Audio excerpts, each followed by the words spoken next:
এই সমগ্ৰ বিশ্বতে কেঞ্চাৰ দিৱস আজি উদযাপন কৰিছে, কি ক'ব? মই ডক্টৰ সৰফৰাজ আহমেদ, মই কেঞ্চাৰ চাৰ্জন। আজি 4 ফেব্ৰুৱাৰী দিৱসটো 2020 চনৰ পৰা আৰম্ভ কৰি আমি 4 ফেব্ৰুৱাৰী দিৱসটো আমি বিশ্ব কৰ্কট দিৱস হিচাপে আমি পালন কৰি আহিছোঁ। ইয়াৰ গুৰিতে মানে আপোনাৰ যিটো সাৰমৰ্ম লুকাই আছে সেইটো হ'ল যে মানুহৰ আগত ধাৰণা আছিল যে কেঞ্চাৰ এটা মাৰাত্মক বেমাৰ, যাক চিকিৎসা কৰিব নোৱাৰে। সেইটো ধাৰণাৰ পৰা আমি মানে মানুহক মানে শিকাবলৈ যে কেঞ্চাৰ মাৰাত্মক বেমাৰ হয় যদিও যদি আমি আগতীয়াকৈ বেমাৰটো ধৰাই পেলাই আমি যিখিনি চিকিৎসা লাগে আমি কৰিব পাৰোঁ, তেনেহ'লে সময়ত কৰ্কট ৰোগ আপোনাৰ চিকিৎসা কৰি সুস্থ কৰি তুলিব পাৰোঁ। সেইকাৰণে ইয়াৰ প্ৰধান লক্ষ্যটো হৈছে যে বেমাৰটোৰ লক্ষণসহ ধৰা পৰাৰ আগত আমি তেওঁক কিবাকৈ আমি উলিয়াব পাৰোঁ নেকি। সেইকাৰণে আজিকালি বহুত বেমাৰৰ আপোনাৰ স্ক্ৰিনিং ছিষ্টেম আহিছে। স্ক্ৰিনিং ছিষ্টেমটো হ'ল এজন সুস্থ ৰোগী, আমি তেওঁক যিটো বয়সত যিখিনি সময়ত কেঞ্চাৰ কিবা এটা হ'ব পৰা চান্স থাকে, সেই তাৰ সময়ত আমি কিবাকিবি পৰীক্ষা কৰি আমি কিবা কাৰণত তেওঁ বেমাৰটো হৈছে নেকি আমি পাবলৈ চেষ্টা কৰোঁ। যদি স্ক্ৰিনিং কৰি আমি বেমাৰ এটা ধৰা পেলাব পাৰোঁ, সেইটো নিশ্চয়কৈ আমি আগতীয়া ষ্টেজত ধৰা পেলাব পাৰোঁ আৰু সেইখিনি সময়ত আমি চিকিৎসা কৰিলে পেচেণ্টক আমি সুস্থ কৰি তুলিব পাৰোঁ।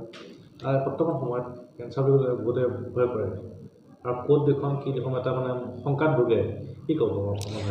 সেইটোৱে মানুহৰ প্ৰথম কথাটো হ'ল কেঞ্চাৰ বুলি যেতিয়া মানে যিকোনো বেমাৰ আপোনাৰ কেঞ্চাৰ বুলি কোনো ক'ব নোৱাৰে। যেনেকৈ ছাপ'জ পায়খানা ৰাস্তাৰে মানুহৰ তেজ গৈ থাকিলে মানুহে কয় যে পাইলছ হৈছে, পাইলছ বুলি মানুহে বহুত দিন পাৰ কৰি দিয়ে, ডক্তৰক চিকিৎসা নকৰে, ঘৰতে গাঁৱলীয়া কিবাকিবি লগাই থাকে। কিন্তু সেই বেমাৰটো আপোনাৰ ভিতৰত আপোনাৰ খাদ্যনলী কেঞ্চাৰো হ'ব পাৰে। গতিকে যেতিয়াই কিবা এটা বেমাৰ হয় নিজাকৈ চিকিৎসা নকৰি ডক্তৰৰ ওচৰত যাওক, ডক্তৰক পৰীক্ষা কৰক। পৰীক্ষা কৰিলে আমি গম পাম ন বেমাৰটো কি হৈছে বুলি। প্ৰথমতে আপুনি এজন MBBS ডক্তৰৰ ওচৰত যাওক, নহ'লে আপুনি চাৰ্জাৰী ডক্তৰৰ ওচৰত যাওক। যদি তেওঁলোকে সন্দেহ কৰে তেতিয়া যে আপোনাৰ কেঞ্চাৰ যেন লগা হৈছে, তেতিয়া তেওঁলোকে অভিয়াছলি আমাৰ কেঞ্চাৰ চাৰ্জনৰ ওচৰলৈ পঠিয়াই দিব আৰু তেতিয়া আমি চিকিৎসা কৰিব পাৰোঁ।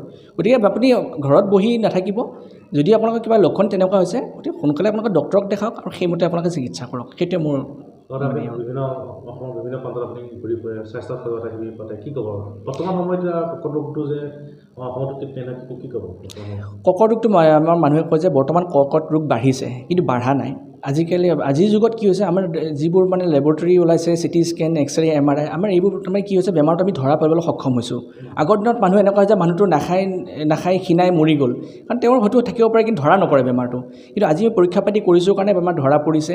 গতিকে মই সকলোকে এটাই আহ্বান, আপোনালোকে মানে হেলা নকৰিব। যদি কিবা হৈছে লাজ কৰিব নালাগে। বহুত ক্ষেত্ৰত মাইকী মানুহৰ ক্ষেত্ৰত দেখা যায় যে তেওঁৰ স্তনত কিবা এটা গুটি হৈ আছে, তেওঁৰ মানে লাজ কৰিছে কাৰণে বস্তুটো ক'ব নিবিচাৰে। কিন্তু যেতিয়া মানে আমাক দেখাব আহিব লগা হয় হয়তো বহুত এডভান্স ষ্টেজত গুচি যায়, তেতিয়া আমাৰ হাতত কৰিবলগীয়া একো নাথাকে। গতিকে শংকা বাদ দিয়ক, আপোনালোকৰ মনৰ যি ভয় আছে সেয়া বাদ দিয়ক। যদি কিবা এটা বেমাৰ হৈছে আপোনালোকে আহক, ডক্তৰৰ কাষ চাপক, পৰীক্ষা পাতি কৰক। সেইমতে আমি আপোনালোকক চিকিৎসা কৰিবলৈ সাজু আছোঁ। তাকে আমাৰ মধ্য অসমৰ